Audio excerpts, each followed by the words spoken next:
class about public goods.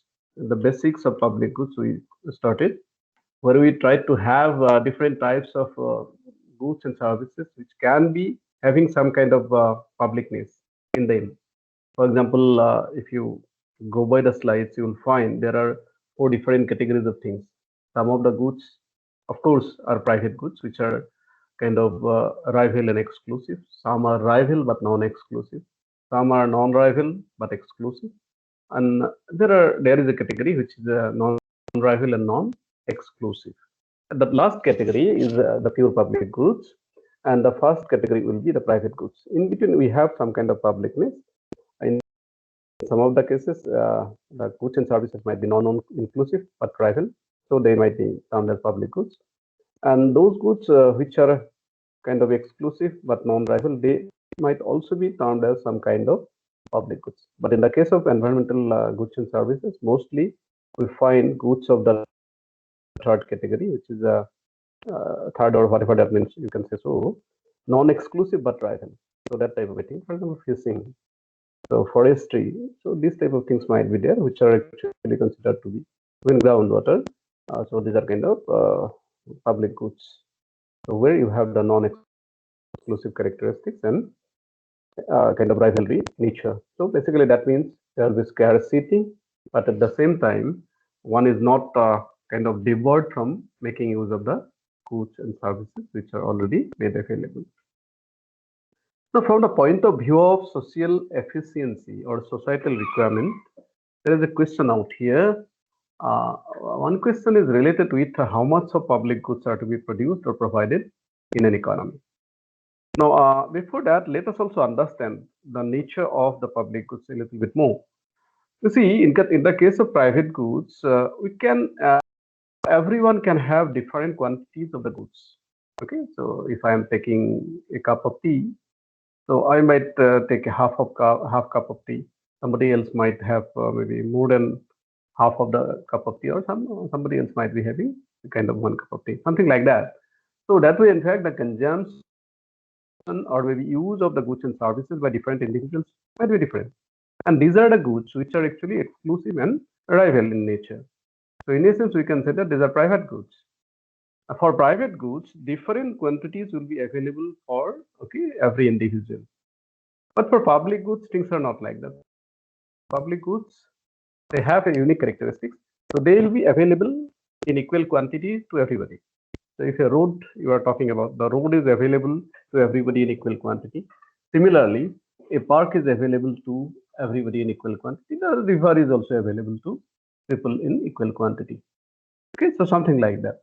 So in that case, I cannot say that I'll be having 1/5 of the river, the other one will be having the half of the river. It's not something like that.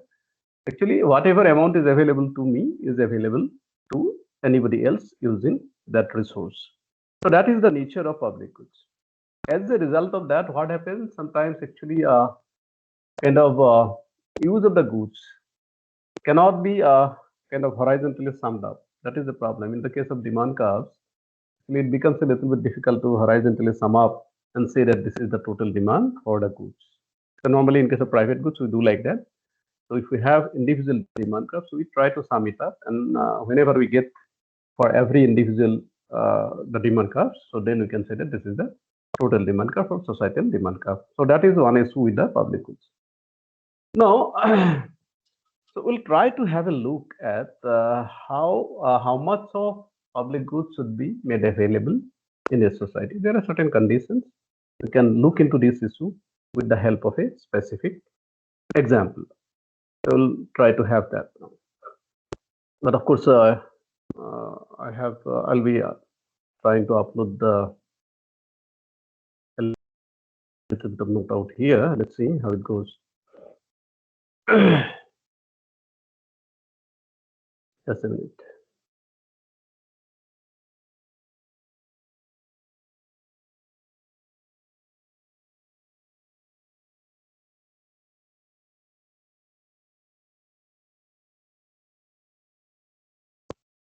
Can you see it?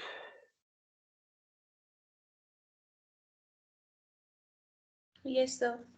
Okay. Now, we'll try to have a look at how much of the amount is optimal from the point of view of societal requirement, basically of public good. For private good, we can always find out how much should be there. So we try to maximize our individual satisfaction.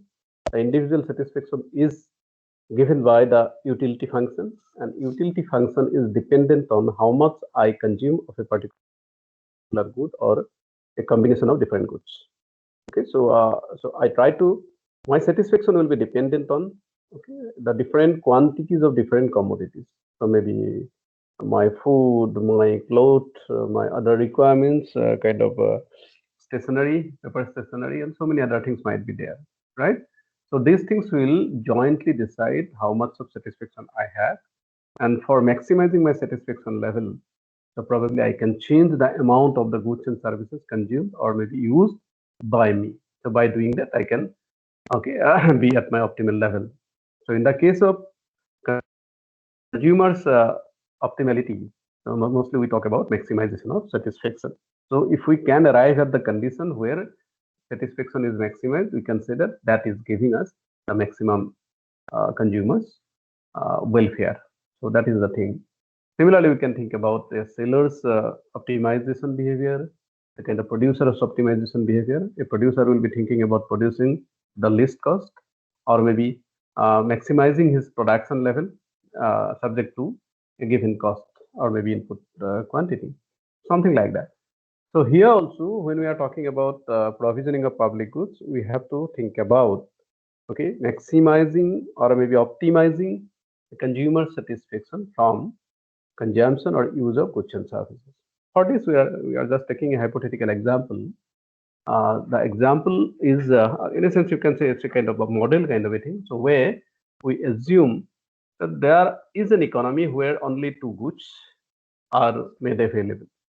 So normally, so people derive satisfaction from a number of goods and services. Here we are considering about only two goods, and that too, for simplicity, we are considering one to be private and the other to be public goods. Because you see, so it's not that our satisfaction depends only on kind of how much we eat, how much we wear, or what kind of what brand of commodities we are having, but also at the same time, so how much of a kind of good, in essence, you can say, road condition is available, how good is your infrastructure facilities. All those things will also decide how satisfied we are as consumers. So here, to look into that, okay, so how much of public goods will be socially optimal or optimum or desirable? So we'll try to have a look at this situation where there are only two goods, one is private and the other one is public. The private goods individually can be consumed in different quantities, but the public good, as you know, because of the nature of the public good, so will be available to everybody in the same quantity. So we also assume that there are two agents or two persons. So they will be having some wealth level or maybe kind of income level. So these income levels are given. For example, here we are considering the income level to be W1 and W2. So another thing here, what we are doing, actually, in many cases, it is believed that for provision of public goods, the consumers or the people who will be using it, so they should contribute. In this case also, it is assumed that the provision of public good is made possible from the contribution of the people for provisioning of the public goods.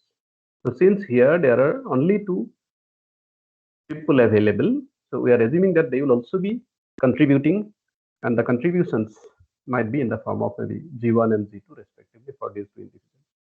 You see, in most of the cases, of course, we believe that these things are being provided by the government. Yes, government provides that, but many a time you'll find that we are also contributing towards provisioning of the public goods. So the government might decide on some entry fee, for example, a park or maybe kind of a game or whatever that may be, which is provided by somebody. So for that, there will be some entry fee. So that entry fee, to some extent, actually, is the contribution made by me or you towards provisioning of the public goods. Similarly, taxes are also there.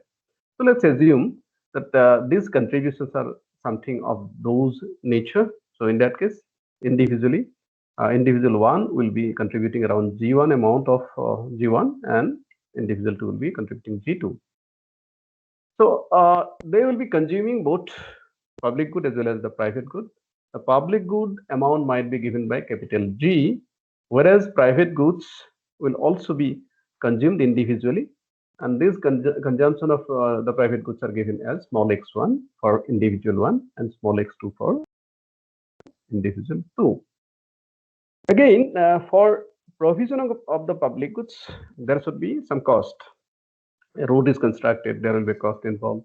A park is constructed or maybe built up. So for that, some cost will be involved in the process. So whatever that may be, so that cost is there. Let us try to indicate the cost to be CG. C for cost, G for provisioning of the public good. So if this is the amount that is to be borne as cost for providing the public good, so since there are only two individuals, so they have to contribute around rupees CG for making it possible to have the public good. Now, the next thing is individually, we try to find out that the individuals have their own wealth limit. The limits are W1 and W2. So whatever may be the contribution of these two gentlemen for provisioning of public goods as well as private goods. So in the name of the cost of private goods and public goods, so their initial wealth cannot be exceeded. So whatever amount they are spending, that may be exactly equivalent to their initial wealth. So that is why there is a constraint out here. The constraint is that the amount which they are spending may be in the form of provision of private goods or procuring of private goods. So that is around x1 for individual 1, x2 for individual 2. So summing up of these two will be x1 plus x2 plus CG is the total cost of providing the public good. So this summation should be just equivalent to the total initial wealth of the two individuals, which is W1 plus W2. Now, so this is the constraint for them. Okay, so this constraint is to be satisfied. At the same time, they will be having some objectives. Objectives will be to maximize their own individual welfare without affecting the individual welfare of anybody else. Now here we are considering two individuals. So we assume a Pareto efficient provision of the public good. That basically means that if agent 1's utility is maximized, so that should be actually that should not affect the utility of the other person or agent 2. So basically it means that given the utility of second individual, the first individual's satisfaction should be maximized. Okay, that whenever we reach that situation, so that will be the optimal situation. That will be the Pareto efficient situation. Okay. So we have a kind of optimization problem out here. Optimization problem can be of different types. So here we have an optimization of with equality constraints, and it is something like this. The equations are given. The objective is to maximize the utility of, suppose, first individual, and the first individual consumes x1 amount of the private good and g amount of the public good. So his satisfaction depends on the quantum of private good which is given by x1 and the quantum of public goods which is given by g. Okay, but at the same time there are certain conditions. The condition is that already we have tried to specify. The first condition is that the utility of the, or maybe satisfaction of the second individual should not be affected. That remains same. So if we assume that the second individual's utility is dependent again on the private good which he consumes, which is equivalent to x2, and the public good which is equivalent to g, then u2 as a function of x2 and g should be a specific amount which is given as u2 star. So that's a specific level. Okay, that should not be affected. That should remain the same. And the second condition is that so the initial cost or the cost which will be spent on provision of the public good and the private good taken together, that should be just equivalent to the initial wealth of the two individuals. So W1 plus W2. So this is both these are constraints which are in the form of equality constraints. I believe you have come across this type of problems in mathematics at some point of time. Constraint optimization, have you done it or not?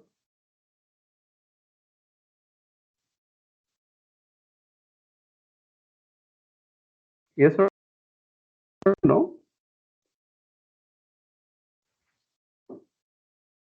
Hello, can you hear me?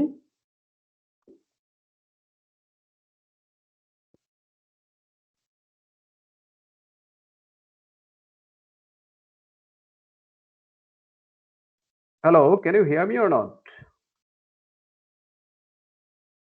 Please हम अपने घर पर से तो वो लोग अपनी savings use कर रहे थे डे टू डे खर्चे चलाने के लिए तो दे Hello.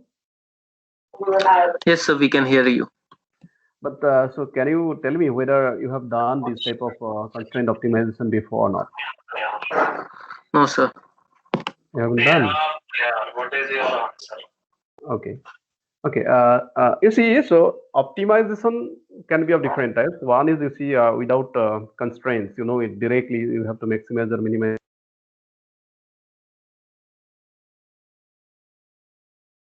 So derivative normally should be equivalent to 0. Second derivative for maximization should be less than 0 negative. Second derivative for minimization should be greater than 0 positive. Okay, so that is the condition. Now, sometimes you can have this type of constraint optimization. And in the case of constraint optimization, the formula is a little bit, procedure is a little bit different. Basic things remaining same, some additional things might be brought in out there for solving this problem. So here, in the case of constraint optimization, there are two different types of constraint optimization. One is constraint optimization with equality constraints. So here, if you look into, so both the sides of the constraints are equal. So these are equations. So that's why these are equality constraints. But in some cases, it might so happen that, you see, the constraints are expressed in terms of inequality forms. Either they are greater than or equal to, or they are less than or equal to a specific amount. So in that case, things are a little bit different. Now, for the first case, that is the current one that we are discussing, optimization with equality constraints. The normal procedure that we adopt for solving this type of equations is to take help of Lagrangian equation or Lagrangian function. In the second case, where we are taking into consideration the inequality constraints, so in that case, we have to go for something different, kind of operational research kind of a thing. So you might have heard about linear programming problems. So one way of dealing with this inequality constraints is to go for solution through linear programming technique. So that is not our concern as of now. So let me give you the gist of the method or procedure how we normally go for solving this type of kind of constraint optimization technique. Just have a look at this. This is a generalized equation. Suppose y is a function of two variables x1 and x2. Now this function is to be optimized subject to the satisfaction of an equality constraint. Here we are considering only one equality constraint, right? Suppose the constraint is given in the form of this equation number 2. G again is a variable, a function of two variables x1 and x2, and the value is equivalent to a specific amount. C is a constant, right? For solving this type of an equation, so first of all, the basic idea is that the objective function is to be optimized. Here the objective function is y is equal to fx1 x2. Now that is to be optimized subject to the condition that the constraint is valid. So both the things are to be satisfied equally. So that's why for solving this type of an equation or maybe a problem, the first step is to construct a new function which is known as Lagrange function or Lagrangian in this form. So where we combine both the objective function as well as the equation of the constraint. For example, we construct the function as L. Suppose L is for Lagrangian, which is a function of the original objective function f x1 x2, but at the same time we try to incorporate the equation of the constraint as well. And we try to combine like both these things with the help of a Lagrangian multiplier, which is again a constant you can say so, or it's a kind of not exactly absolute constant. So lambda into c minus g x1 x2. Here the c, which was on the which is a constant value. So from that we are trying to subtract the function actually g x1 x2. So this is a new function now, and this new function is to be optimized. L is equal to f x1 x2 plus lambda multiplied by c minus g x1 x2. So this is the new function actually, which will take care of both the objective function as well as the equation of the constraint. Now, for solving this type of a problem, the second step is to follow the procedure of actually finding out the first derivative of the Lagrangian equation. And this first derivative, since L is now a function of three different variables in a sense. You see, x1 is there, x2 is there. Then lambda, although we are saying it's a constant, but multiplier actually, so it can take different values actually.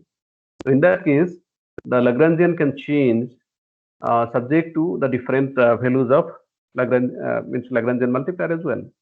So that is why you'll be having this Lagrangian function as a function of three different variables. So the rest of the thing, the conditions are more or less similar to what we have for any optimization issue or optimization problem. So we try to first find out the first order condition. The first order condition will be given by the first derivative of the Lagrangian equation with reference to the different variables. For example, here we have x1, x2 as well as lambda. So we try to differentiate, we try to take first differentiation of L with reference to x1, x2 and lambda. Try to do like that. Just a minute, let me, just a minute.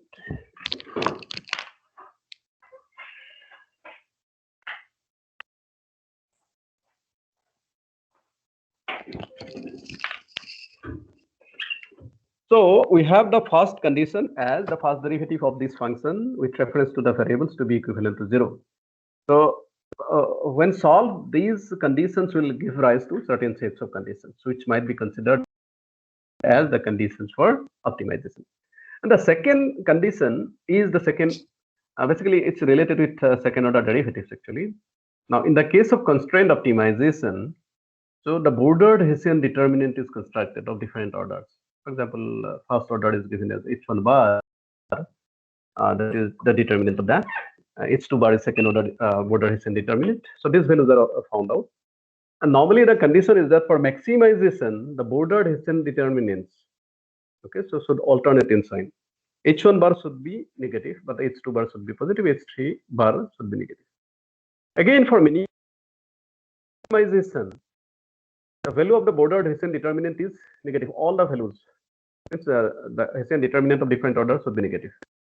Now, if that is the case, now to check whether a particular case is for maximization or minimization, we do not have to find out the values of each and every Hessian determinant of different order. So only the bordered Hessian determinant of second order will give us the result. For example, if H2 bar is positive, so that basically means that it's a case of maximization. If H2 bar is negative, that's the case of minimization. So by checking the value of H2 bar, we can arrive at the conclusion whether this particular condition will give rise to maximization or minimization situation. So that is the second order condition. So this is basically the steps for solving a problem of optimization with equality constraints. Now, what are these? How can we construct this H1 bar and H2 bar? How can we find out? H1 bar is basically a 2 by 2 matrix, so which is given like this: 0, G1, G1, L11, where G is nothing but the equation of the constraint. L is the Lagrangian equation. So L11 means it's the first differentiation of, or in a sense you can say second differentiation of L with reference to the first variable, x1 variable. Similarly, you can have the bordered Hessian determinant of second order, which is given as H2 bar, and here H2 bar will be something like this. It's a 3 by 3 order determinant or determinant value of a matrix. So determinant is something like this: 0, G1, G2, then G1, L11, L12, then G2, L21, L22. So L11, as you know, this is the first differentiation. Second differentiation with reference to x1 value. L12 is the cross differentiation. L21 same, and L22 will be second differentiation of which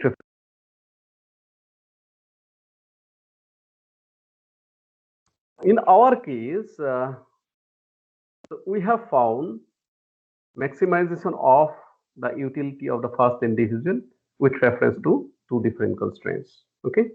Now in the case of when there is only one constraint, we make use of only one Lagrangian multiplier. If there are two constraints, then we have to make use of two Lagrangian multiplier.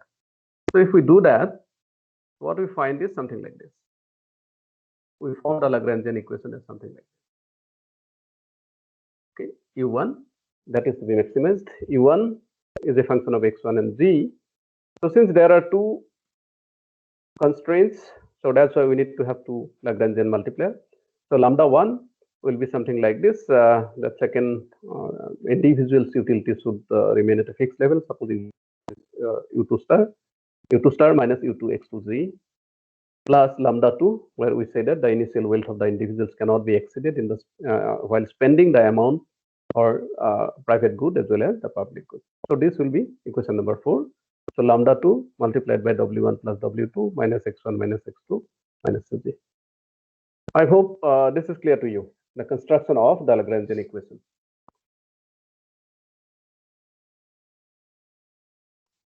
So the next thing is to apply the conditions for maximization of utility u1 x1 z.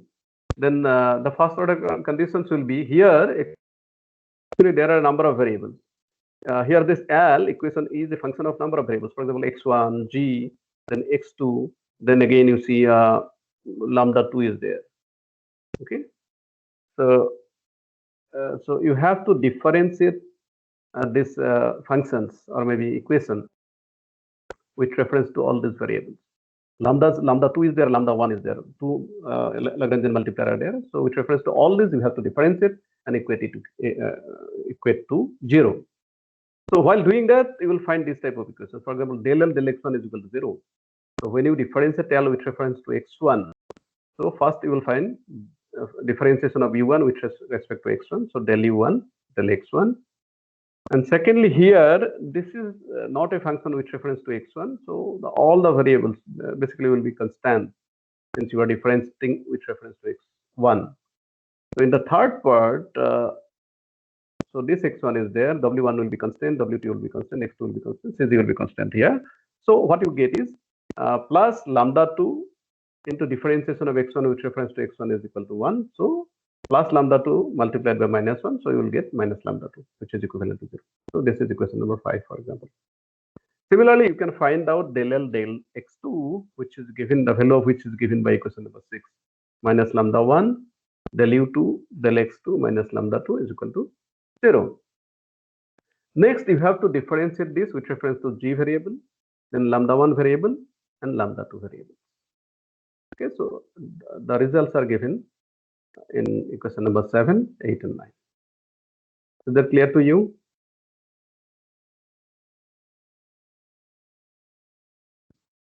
Is it visible? Can you go through? Yes, sir. Yes, sir. Okay. Now, you see, you have a different number of conditions. For example, in equation number 5, so you can find out from equation number 5 the value of lambda 2, right?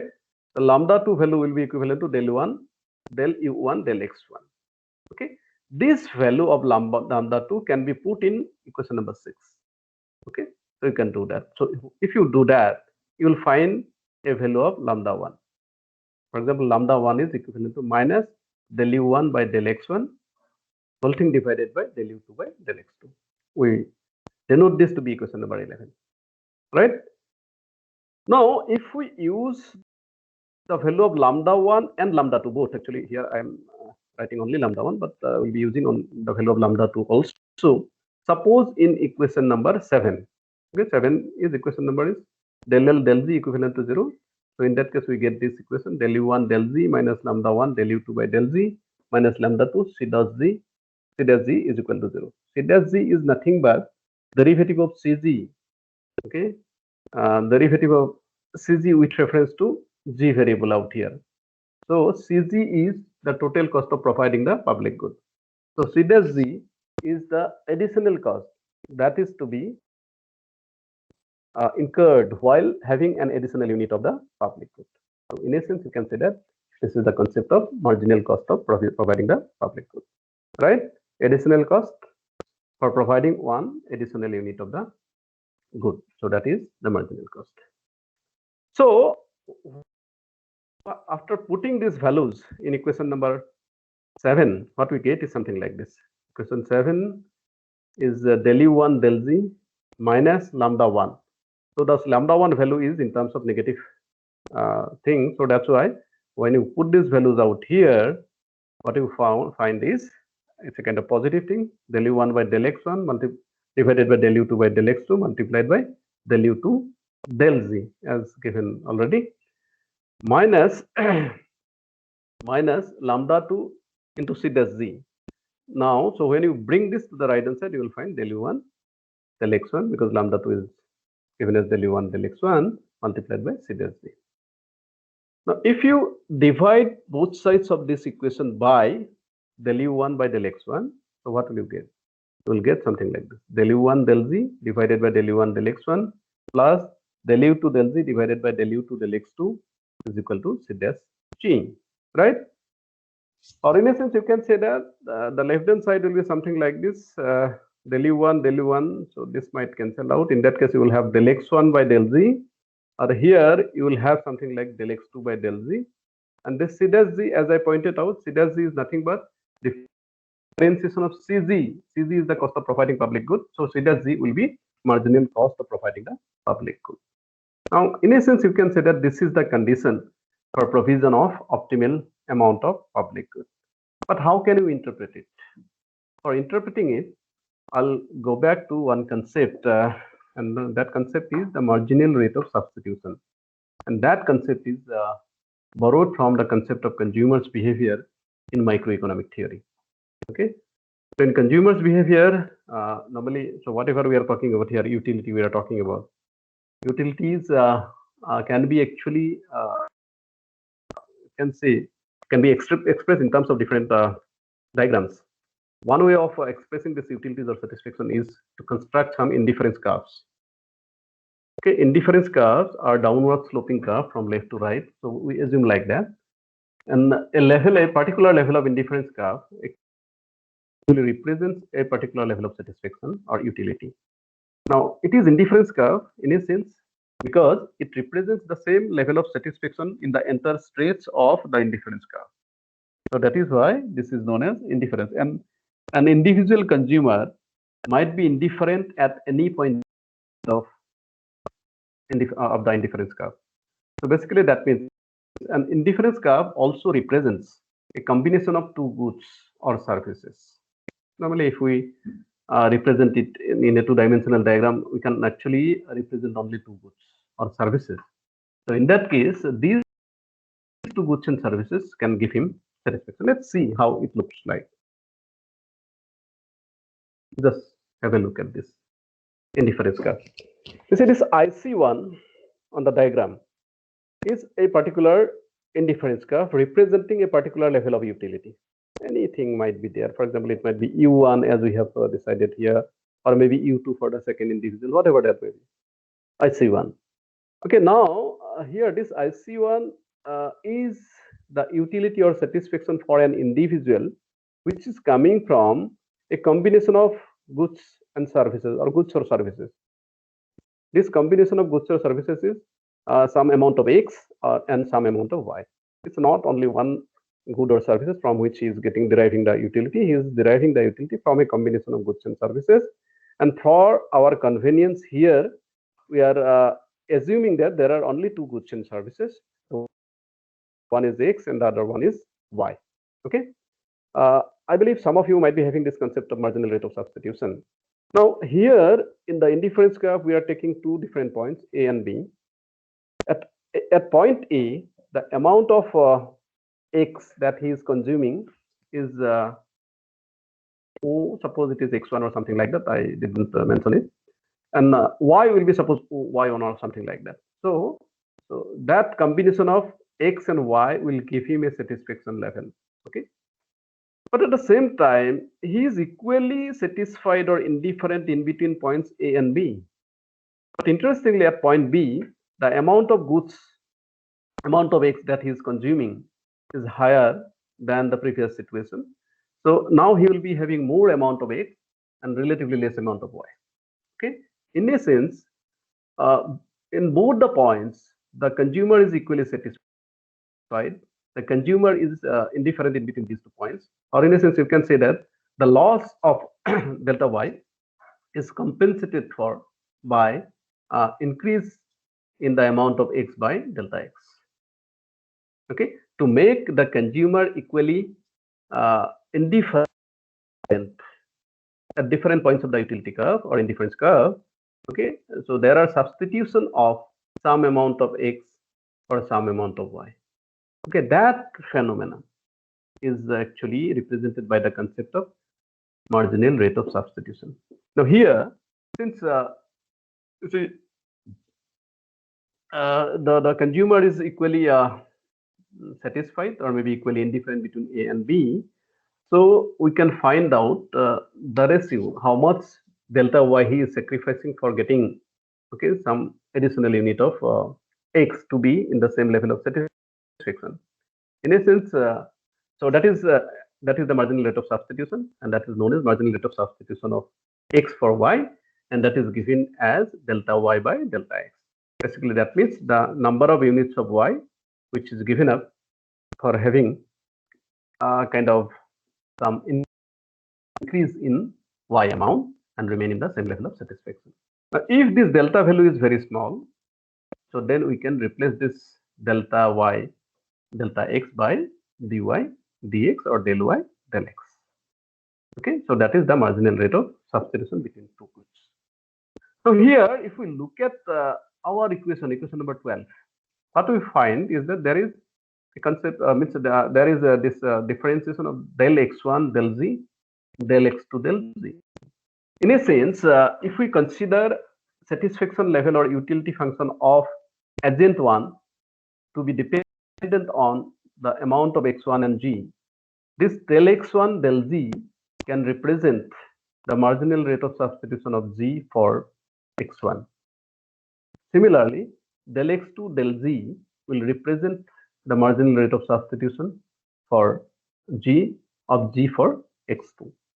So that basically shows, so how much of how many units of the private goods will be exchanged for getting an additional unit of the private good. Or in a sense, you can say that if so how many units of private goods are to be provided to the individuals to compensate for the loss of 1 unit of the public good. Okay, so the condition for optimal provisioning of the public good will be something like this. Now, because this del u1 del z by del x1 del u1 is nothing but del x1 del z, or in essence, similarly del u2 del z into del x2 del u2 is nothing but del x2 del z. So these two are the marginal rate of substitution of the public good for the private good, and the left hand side will be the summation of the marginal rate of substitution between public good and private good for the two individuals, and that value should be equivalent to marginal cost of providing the public good. So the condition for optimal provisioning of public good is the summation of marginal rate of substitution between the private good and the public good should be just equivalent to the marginal cost of providing the public good, is equal to MCG, right? This is the condition. Now, if suppose this condition is violated, certain situations will emerge. For example, if it so happens that the marginal rate of substitution, summation of marginal rate of substitution is less than the marginal cost of providing the public good. In that case,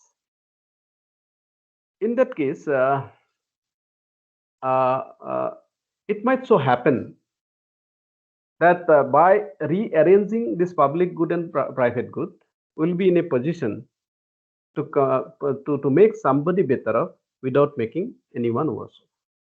Now here, since we are talking about Pareto efficiency condition, we assume that everybody will be in a kind of optimal situation.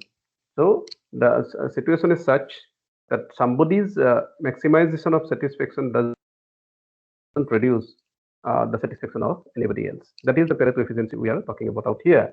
But if it so happens that the summation of marginal rate of substitution between the two individuals, for the two individuals, if that is lesser than or maybe greater than this marginal cost of providing the public good, then it will be possible to make somebody better off without actually means yes, somebody better off without making anybody worse off. That is the situation. In that case, Pareto improvement may be possible.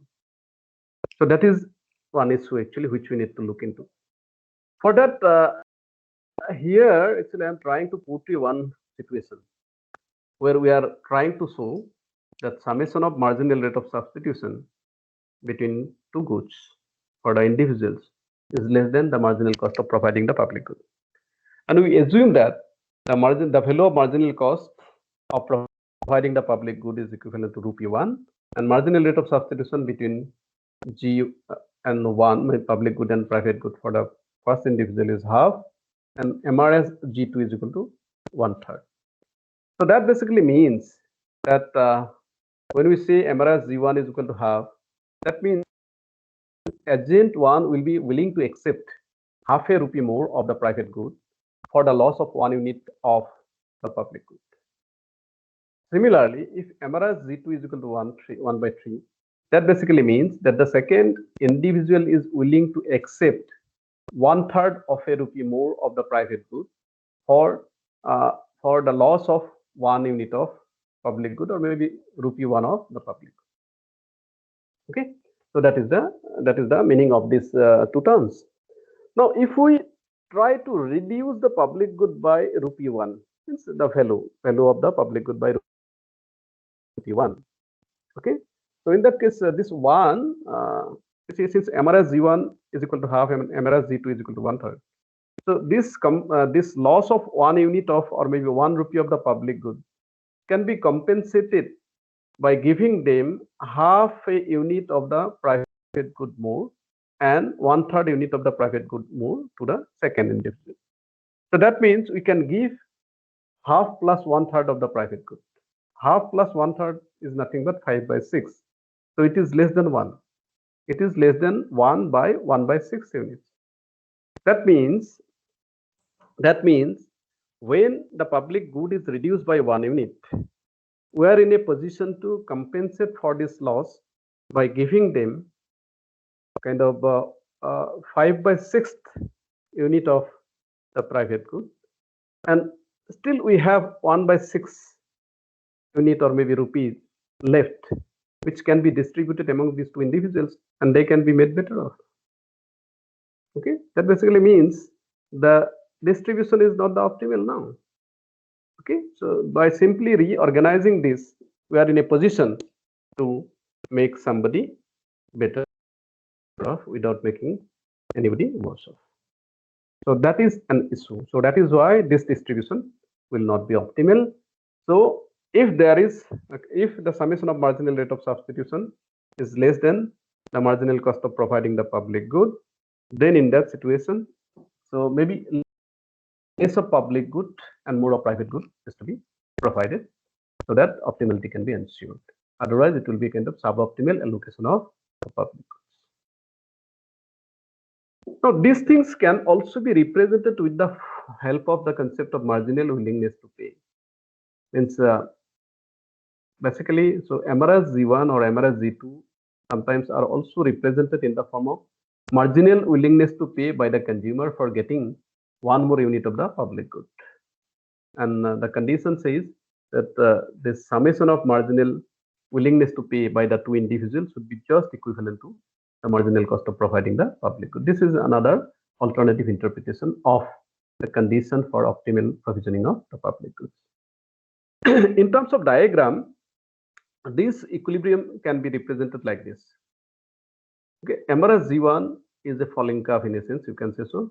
But interestingly, you see this G is given in the x-axis, means basically public good is provided shown in the x-axis and the private goods are shown in the y-axis. Now, this amount of private goods are starting at different levels of the y-axis, but the public good remains at the same level.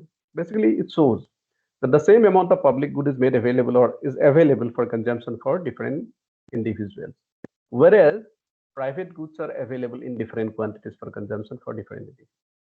So that is why, so the Z amount remains same out here. So we try to sum up this MRS Z1 and MRS Z2, but even then, this summation curve will also start from the Z point because we have mentioned fact that every amount means all the amount of the public good will be available for anybody for consumption. So that's why it starts with Z. Otherwise, it would have been kind of vertical summation of this MRS curves. So these two curves will be starting from different points. So the condition says that the summation of marginal rate of substitution should be equivalent to marginal cost of providing the public good. Now, this marginal cost curve is a kind of U-shaped cost curve. So that is intersecting this MRS Z1 plus MRS Z2 curve at a point which represents an optimal amount of public good, and that is given by G star. So that G star will be the optimal amount of public good. So that is the condition for provisioning of optimal amount of public good. Is that clear to you? Is there any question here?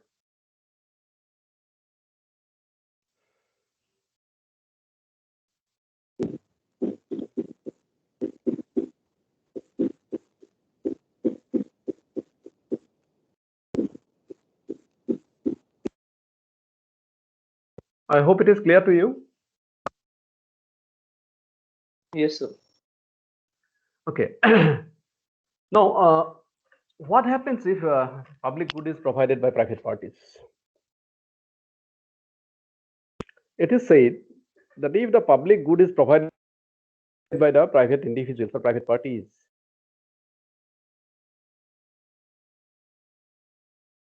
actually means with the help of a mathematical expression as well, it's basically because of this fact that in case of public goods, there will be a lot of positive externalities. For example, a road is constructed.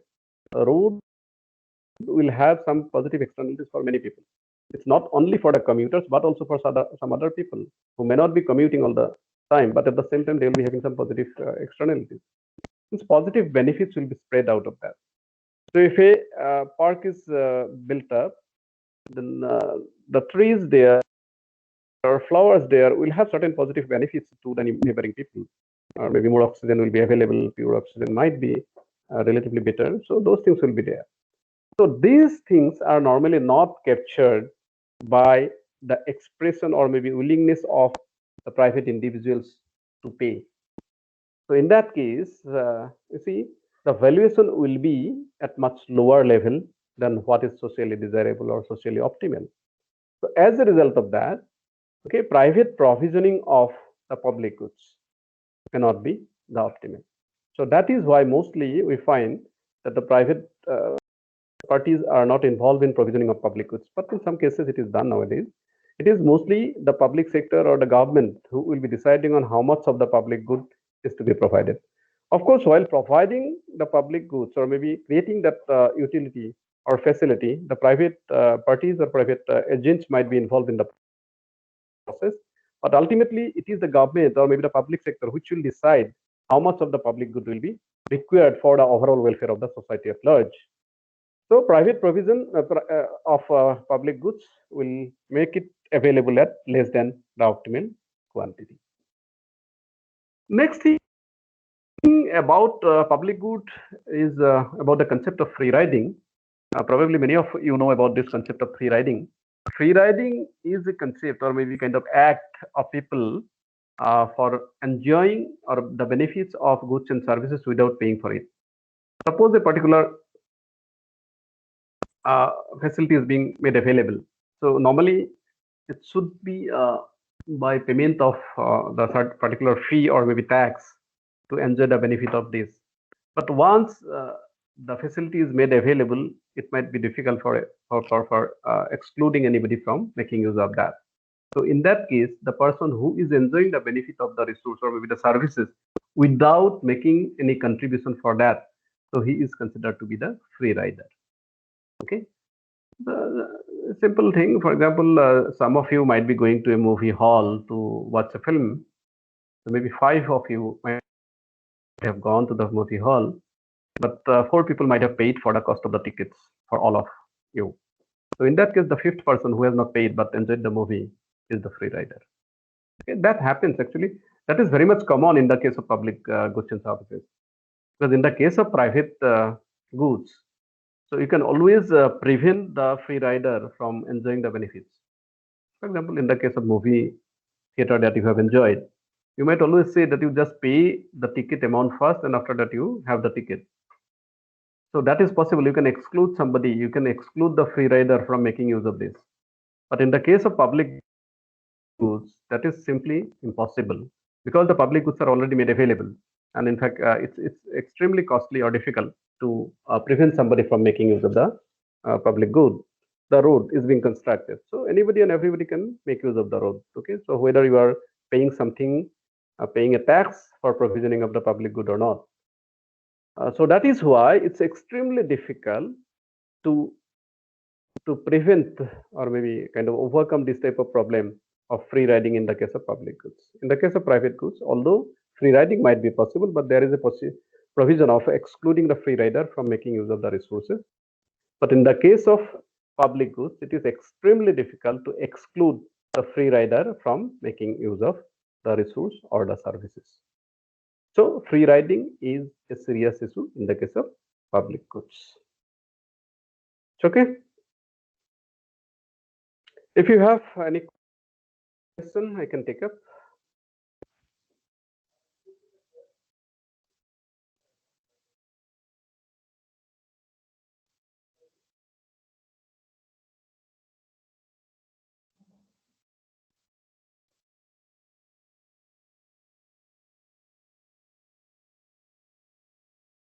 No question?